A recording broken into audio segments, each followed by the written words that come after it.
gusto niyang imbestigahan po ng Senate yung allegations ng 18 allegedly Marine soldiers.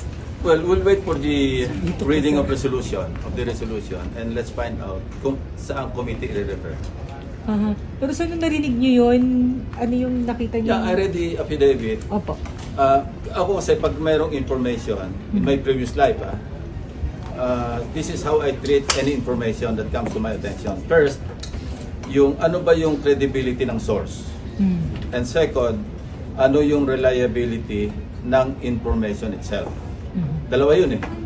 Kasi kung polluted yung source, it follows. Ito yung sinusunod natin na meron tayong A1, A2, B1, B2, di ba? Yung rating, yung classification ng intelligence information. Yes, sir. So, may mga portions doon na pwede na sabihing credible, pero may mga questionable. Number one, ang sinabi lang 805 billion yung napunta, yung pinamahagi o napunta kay Congressman Salpico. Well, from 2023 to 2025, ang total amount ng flood control projects, 1.13 trillion. So kung ang napunta kay Congressman Saldico allegedly 805, that's at least 70% of the total appropriations for the same period sa flood control projects. So puro ghost na yung nandun. Saan manggagaling yung napunta kay Bernardo? Saan ang napunta kay Alcantara? So sobra yung computation? Sobra computation. That's my first observation. Second, as we speak, sumulat na ako sa Philippine Navy, Philippine Army to conduct record check and background investigation on the 18 Marine Philippine Navy and Army personnel. Sir, why Ang so? initial information, hindi, wala pa. Sumulat pa. Pero bakit? At saka sa LTO. No? May initial information from the Philippine Navy na yung iba dishonorably discharged. A number of them were never members of the Philippine Navy. So doon pa lang, makukwestiyon natin yung credibility ng source. If true, kasi media lang ito. That's why I'm formalizing it by way of an official letter to the armed forces of the Philippines, attention the Philippine Navy and Philippine Pero Army. tama po bang paharapin sila dito, sir, sa isang inquiry, sir? Well, after all the verification, evaluation, then probably, yes. And pa isang observation, the timing, parang nakatiming to, bakit yung ICC ngayon na nakapokus?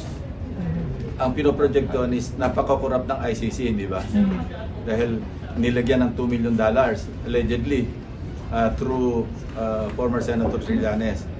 Another one, timing nila, bisperas noong Trillion March, yung 40th anniversary ng EDSA. Another observation, parang kung gano'n ang mga pinagbibigyan, parang kulang yung listahan. Timing is suspect?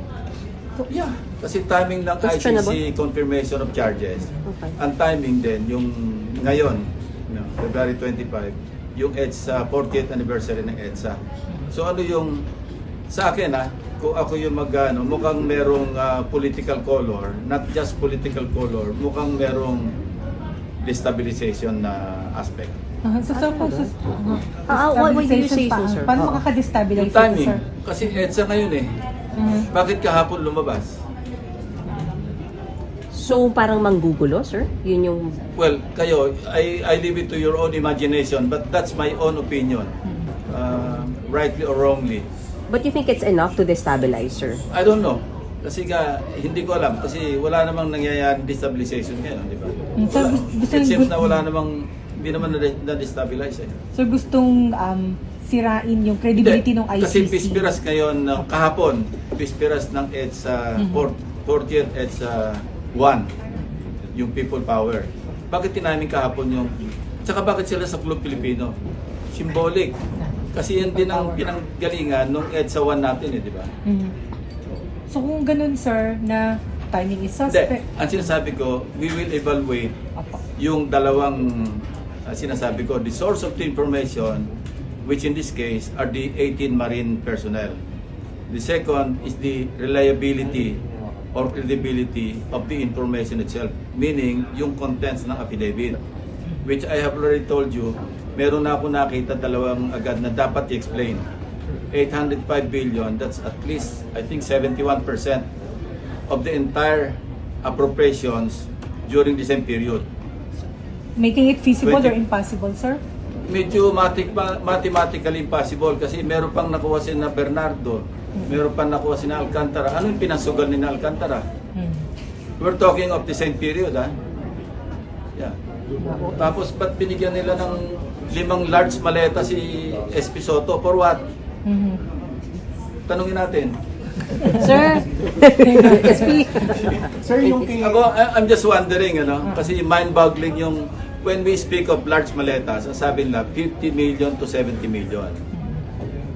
And we computed yung 805 billion. Alam niyo ba kung gaano karaming large maletas? Wag na yung medium, saka yung paper bag at saka yung expandable envelope. Large maletas pa lang. Alam niyo kung gaano karami? At least 13,400 large maletas. My God.